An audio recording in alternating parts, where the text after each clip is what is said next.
Welcome back to my channel. मैं हूं आसाद खान और आप लोग देख रहे हैं FT ऑनलाइन। आज की इस वीडियो में हम सेकेंड ईयर मैथमेटिक्स चैप्टर 1 का लेक्चर 2 स्टार्ट करेंगे और इस लेक्चर 2 में आज हम टाइप्स ऑफ फंक्शंस डिस्कस करेंगे। इससे पहले के लेक्चर यानी कि लेक्चर 1 ऑफ चैप्टर 1 में हमने इंट्रोडक्शन टू फंक्शंस पढ़ा था। फंक्शंस क्या होते हैं और फंक्शंस के बेसिक रूल्स क्या है, बेसिक कंडीशंस क्या है। इसके साथ साथ हमने फंक्शन और रिलेशन के माबैन डिफरेंस को भी वाज़ेह किया था। अगर आप इन चीज़ों के बारे में नहीं जानते हैं तो उस वीडियो का लिंक मैंने इस वीडियो के डिस्क्रिप्शन में दिया हुआ है। आप बाद में जाके इसके ऊपर आसानी के साथ क्लिक करके देख सकते हैं। तो आज का लेक्चर चले स्टार्ट करते हैं और स्क्रीन के ऊपर चलते हैं जी। तो टाइप्स ऑफ फंक्शन का आज हम आगाज़ करेंगे और मुख्तलिफ टाइप्स ऑफ फंक्शंस इस लेक्चर में मैं आपके साथ डिस्कस करूंगा और इंतहाई आसान तरीके से हम इसको डिस्कस करेंगे। तो चले देखते हैं सबसे पहला टाइप ऑफ फंक्शन कि हमारे पास क्या है।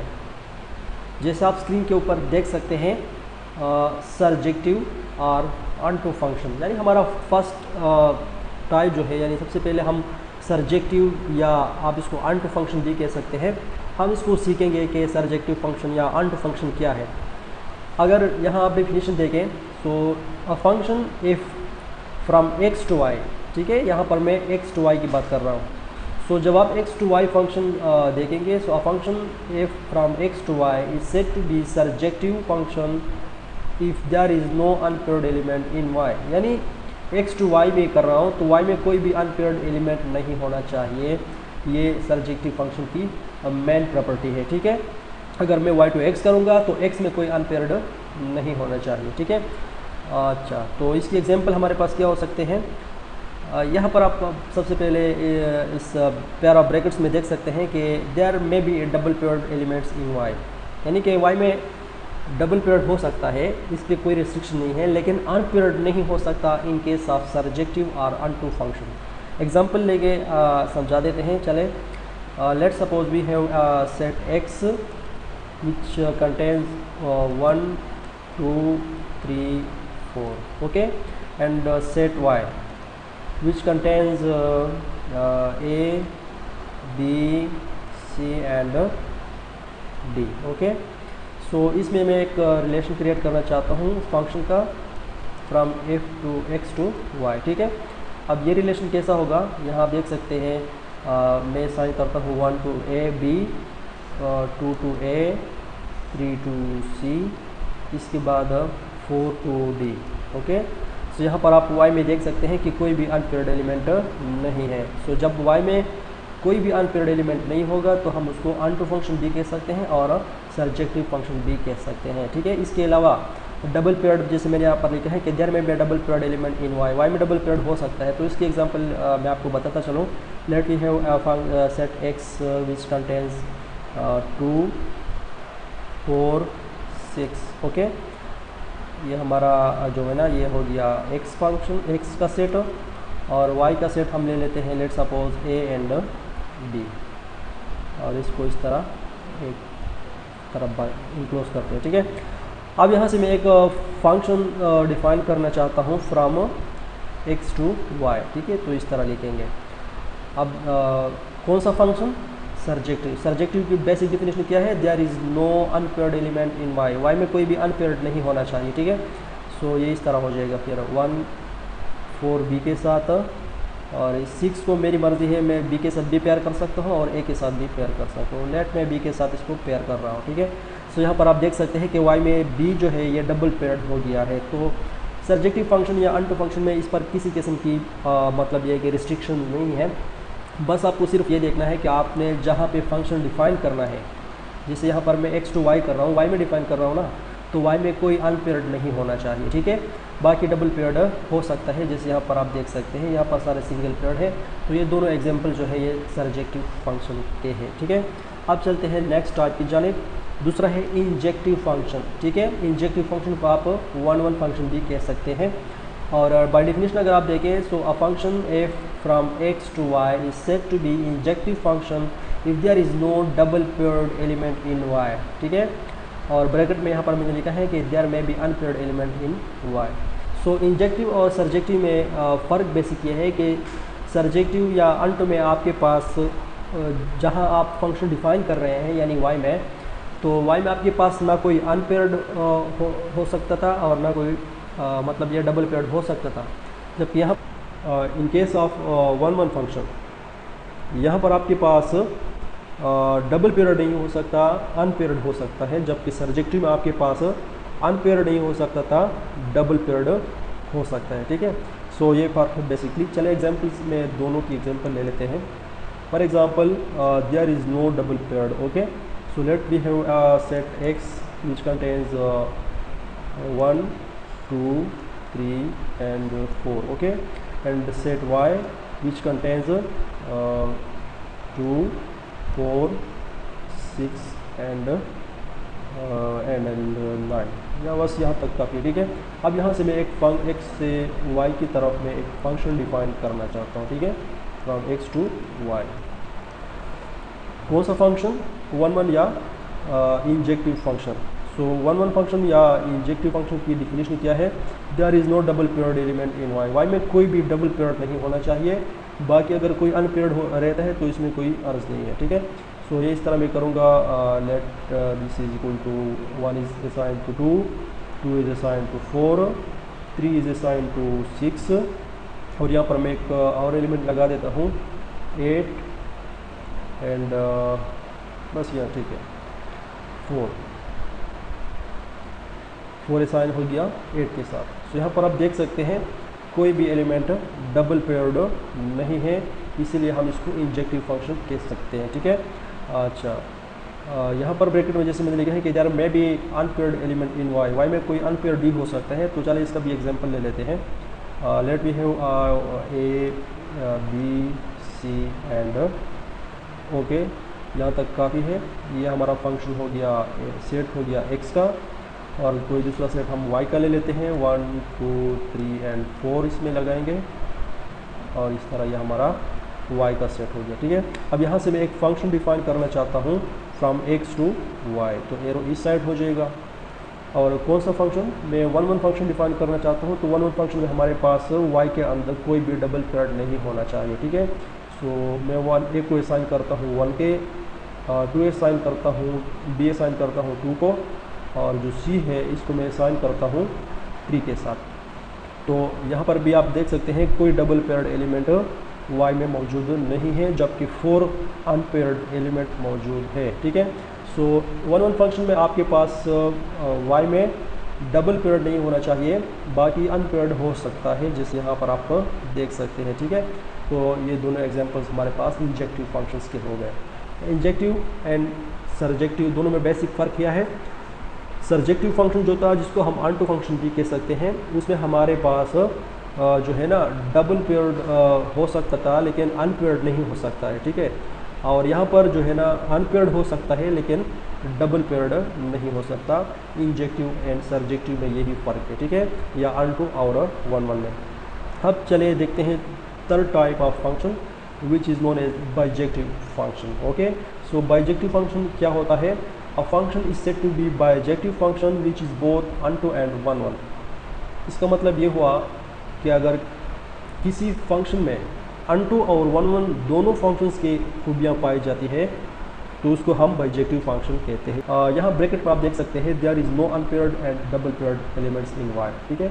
y में यानी जहाँ पर आप फंक्शन डिफाइन करना चाहते हैं वहाँ आपके पास कोई भी अनपेयर्ड नहीं होना चाहिए, जो कि बेसिक प्रॉपर्टी है सर्जेक्टिव की, और कोई डबल पेयर्ड नहीं होना चाहिए, जो कि बेसिक प्रॉपर्टी है इंजेक्टिव फंक्शन की, ठीक है। तो इसीलिए हम इसको बाइजेक्टिव कहते हैं, क्योंकि इसमें बाय का मतलब है दो, यानी ऐसा फंक्शन जिसमें दोनों फंक्शन की खूबियाँ हों, इसलिए हम इसको बाइजेक्टिव फंक्शन कहते हैं। इसकी एग्जांपल्स हमारे पास क्या हो सकते हैं? For example we have 1 2 3 4 and a b c and d।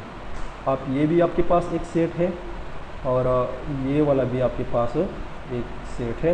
इसको मैं x कहता हूँ, इसको मैं y कहता हूँ। अब फ्रॉम x टू y, ठीक है, इस साइड पे मैं एक फंक्शन डिफाइन करना चाहता हूँ और ऐसा फंक्शन डिफाइन करना चाहता हूँ जो कि बाइजेक्टिव फंक्शन कहलाए। तो बाइजेक्टिव फंक्शन में हमारे पास y के अंदर ना कोई डबल पेयर्ड होना चाहिए और ना कोई सिंगल पेयर्ड होना चाहिए। तो ऐसा पेयरिंग आप ऐसे कर सकते हैं कि 1 असाइन करें a के साथ, 2 असाइन करें b के साथ, 3 को मैं d के साथ करता हूँ, अगर आप चाहें तो c के साथ कर सकते हैं, और 4 को मैं असाइन करता हूँ c के साथ। सो यहाँ पर आप देख सकते हैं कि y के अंदर कोई भी अनपेयर्ड एलिमेंट नहीं है, इसीलिए हम इसको अनटू फंक्शन कह सकते हैं या सर्जेक्टिव भी उसको हम कह सकते हैं, ठीक है। जबकि यहाँ पर कोई डबल पेयर्ड भी नहीं है, इसलिए हम इसको 1-1 फंक्शन भी कह सकते हैं और इंजेक्टिव फंक्शन भी कह सकते हैं। और अब चूंकि दोनों फंक्शंस की डेफिनेशन इस पर अप्लाई होती है, अनटू की भी और 1-1 की भी, तो इसी फंक्शन को हम बाइजेक्टिव फंक्शन कंसीडर करते हैं, ठीक है। सो ऐसे फंक्शंस जहां अनटू और 1-1 दोनों फंक्शंस की प्रॉपर्टीज एग्जिस्ट करती हो तो उसको हम बाइजेक्टिव फंक्शंस कहते हैं। चले फोर्थ टाइप हमारे पास क्या है, आइडेंटिटी फंक्शन। आइडेंटिटी फंक्शन क्या है? अ function F from x to y said to be identity function if each element of x gives the same image in y। इसका ये मतलब हुआ कि x के अंदर यानी कि जो आप इनपुट देते हैं वैसा ही आपको आउटपुट मिले। आइडेंटिटी फंक्शन का ये मतलब है कि जो चीज़ आप एज इनपुट देते हैं बिल्कुल वही चीज़ आपको एज आउटपुट भी मिले, तो उसको आप आइडेंटिटी फंक्शन कहते हैं। एग्जांपल्स में यहाँ पर मैं आपको इसको समझाऊंगा। लेट वी हैव, यहाँ पर हमारे पास एक सेट है x जिसमें हमारे पास एलिमेंट्स है a b c, ठीक है। ये हो गया हमारा x का सेट, और यहाँ पर मैं लिखूँगा a b और c, ये हो जाएगा हमारा y का सेट, और यहाँ पर हम इसको इस तरह करेंगे। अब यहाँ से यहाँ तक यानी कि फ्रॉम x टू y मैं एक फंक्शन डिफाइन करना चाहता हूँ जिसको हम आइडेंटिटी फंक्शन कह सकें। सो आइडेंटिटी फंक्शन की जैसे मैंने डेफिनेशन में कहा, if each element of x gives the same image in y, यानी कि x में जो भी एलिमेंट आप लेंगे उसी के साथ वही एलिमेंट आप y में कंपेयर करेंगे। सो इस तरह ये हो जाएगा, a को a से कंपेयर करेंगे, यहाँ पर आप a को b के साथ कंपेयर नहीं कर सकते, a को c के साथ कंपेयर नहीं कर सकते, क्योंकि फिर आइडेंटिटी फंक्शन की जो डेफिनेशन है वो आप इसकी खिलाफ वर्जी कर रहे हैं। तो आइडेंटिटी फंक्शन की प्रॉपर्टी ये है कि जो चीज़ आप इनपुट देंगे वही आपको आउटपुट भी मिले, यानी a को इनपुट किया तो a आउटपुट में आ गया, फिर b को मैं इनपुट लूँगा तो आउटपुट में भी मेरे पास b ही आनी चाहिए, फिर c को इनपुट लेंगे तो आउटपुट में भी c आ जाएगा। तो इस तरह ये आपका आइडेंटिटी फंक्शन हो गया। आइडेंटिटी फंक्शन आपने i से रिप्रेजेंट करना है, कैपिटल I से, ठीक है, ये आप याद रखें। यहाँ पर आपने f की जगह फिर i लगानी होगी, ठीक है। सो एक अनदर एग्जांपल मैं लिखूँगा यहाँ पर, लेट वी हैव 1 2 3 4 एंड ये हो गया हमारा x का सेट, और y की सेट में भी हमारे पास यही कुछ होगा, क्योंकि ये आइडेंटिटी फंक्शन है। ऑर्डर ज़रूरी नहीं है कि इस तरह हो, मैं इस तरह लिख सकता हूँ 2 1 4 एंड 3। अब ये हमारा y सेट हो गया। अब इन दो सेट्स के मबाइन मैं एक फंक्शन डिफाइन करना चाहता हूँ f। अब चूँकि आइडेंटिटी फंक्शन है तो मैं यहाँ पर कैपिटल I भी लिख सकता हूँ, ठीक है। सो एक ऐसा फंक्शन मैं डिफाइन करना चाहता हूँ जो आइडेंटिटी फंक्शन होगा। सो आइडेंटिटी फंक्शन की प्रॉपर्टी है कि जो आप x में लेंगे वही आप y में पेयर करेंगे, यानी कि 1 के साथ आप 1 को पेयर करेंगे, 2 के साथ आप 2 को पेयर करेंगे, 3 के साथ आप 3 को पेयर करेंगे, और 4 के साथ आप 4 को पेयर करेंगे। यही बेसिक प्रॉपर्टी है एक आइडेंटिटी फंक्शन का। यहाँ पर अनपेयर्ड भी हो सकते हैं, जैसे कि लेट सपोज यहाँ पर मैं लिखूँगा a b और c, जबकि यहाँ पर हमारे पास होगा 1 2 3 4। ये हमारा हो गया सेट x और ये हमारा हो गया सेट y, और यहाँ से यहाँ तक हम x to y में आइडेंटिटी फंक्शन डिफाइन करना चाहता हूँ। तो सॉरी, यहाँ पर मैंने डिजिट्स लिखे, यहाँ पर डिजिट नहीं हो सकते, a b c ही लिखूँगा, a b c and d। So a को a से कंपेयर किया, b को b के साथ कंपेयर करेंगे, c को c के साथ, और d जो है यहाँ पर अनपेयर्ड रह गया। तो आइडेंटिटी फंक्शन में आपके पास अनपेयर्ड d हो सकते हैं, डबल पेयर्ड की मेरे ख्याल में यहाँ पर भी कॉन्सेप्ट नहीं है, ठीक है। सो ये था आपका आइडेंटिटी फंक्शन। इसके बाद लास्ट वन हमारे पास है कांस्टेंट फंक्शन। कांस्टेंट फंक्शन क्या होता है? A function f from x to y said to be constant function if each element of x gives a constant image in y। मतलब ये है कि आप अगर x से y में एक कांस्टेंट फंक्शन डिफाइन करना चाहते हैं तो इसके लिए आपको x के तमाम एलिमेंट का सेम इमेज होना चाहिए। मतलब ये है कि जो भी आप इनपुट देंगे आपको एक ही इमेज वाई में मिले। इसकी एग्जांपल हमारे पास कुछ इस तरह हो सकती है, लेट वी हैव 1 2 3 4, इस तरह से ये हमारा हो गया एक्स का सेट, और यहाँ पर हमारे पास होने चाहिए ए बी सी और डी, ठीक है। सो ये हो गया हमारा वाई। अब यहाँ से यहाँ तक मैं एक फंक्शन और वो भी कांस्टेंट फंक्शन डिफाइन करना चाहता हूँ। So from x to y, constant function का मतलब ये है कि ईच एलिमेंट ऑफ एक्स, यानी कि एक्स का हर एक element gives a constant image in y, यानी कि कांस्टेंट इमेज का मतलब ये है कि आपको एक ही इमेज मिले सबका। सो ये मैं सबका इमेज ए भी कंसिडर कर सकता हूँ, बी बी सी बी और डी बी, आपकी मर्ज़ी है। मैं ए बी को कंसिडर करता हूँ। सो एक image is y b, 2 image also b, 3 image also b and 4 image also b, ठीक है। सो ये हमारा क्या हो गया, it is our constant function. इसका एक अनदर एग्जांपल हमारे पास यहाँ पर हो सकता है 1 2 3 4 और यहाँ पर सिर्फ और सिर्फ 5, ठीक है। तो ये हमारा एक्स का सेट हो गया और ये वाई के सेट में आ गया इस तरह से। अब इसका ये इमेज हो सकता है सबका, 3 का इमेज भी 5 और 4 का इमेज भी 5 और ये। अच्छा, कांस्टेंट फंक्शन की जो फार्मूला होती है, यानी in case of function by formula, हमारे पास जो कांस्टेंट फंक्शन है ये इस तरह होता है, f of x is equal to, इसके लिए यहाँ पर बी होगा, इसके लिए f of x equal to हो जाएगा 5। सो जो भी आपका इमेज होगा एफ ऑफ एक्स उसके बराबर आ जाएगा, ठीक है। तो इस तरह ये आपका हो गया कांस्टेंट फंक्शन। जबकि आइडेंटिटी फंक्शन की जो फंक्शन बाय फार्मूला केस है वो हमारे पास ये है, f of x is equal to x. ये इसका मतलब ये कि मैथमेटिकल फॉर्म है, f of x is equal to x. यानी अगर आप एफ ऑफ एक्स में एक्स में 1 देंगे तो आपको यहाँ पर एक्स की जगह 1 मिलेगा, एक्स में आप यहाँ पर 2 देंगे तो यहाँ पर भी 2 मिलेगा, एक्स में आप यहाँ पर 3 देंगे तो यहाँ पर भी आपको एक्स की वैल्यू 3 ही मिलेगी। सो जो आप इनपुट देंगे वही आपका आउटपुट मिल रहा है, इसीलिए हम इसको आइडेंटिटी फंक्शन कहते हैं, ठीक है। सो आज का लेक्चर यहाँ तक काफ़ी है। मैं उम्मीद करता हूँ कि आपको टाइप्स ऑफ फंक्शन की समझ आ चुकी होगी। अगर किसी भी किस्म के आपको यहाँ पर इन टाइप्स में प्रॉब्लम है, कोई भी अंडरस्टैंडिंग आपकी नहीं हुई है, तो आप हमसे कमेंट सेक्शन में पूछ सकते हैं, हम आपको इंशाल्लाह भरपूर फीडबैक देंगे। नेक्स्ट लेक्चर में मिलेंगे, तब तक के लिए अल्लाह हाफ़िज़।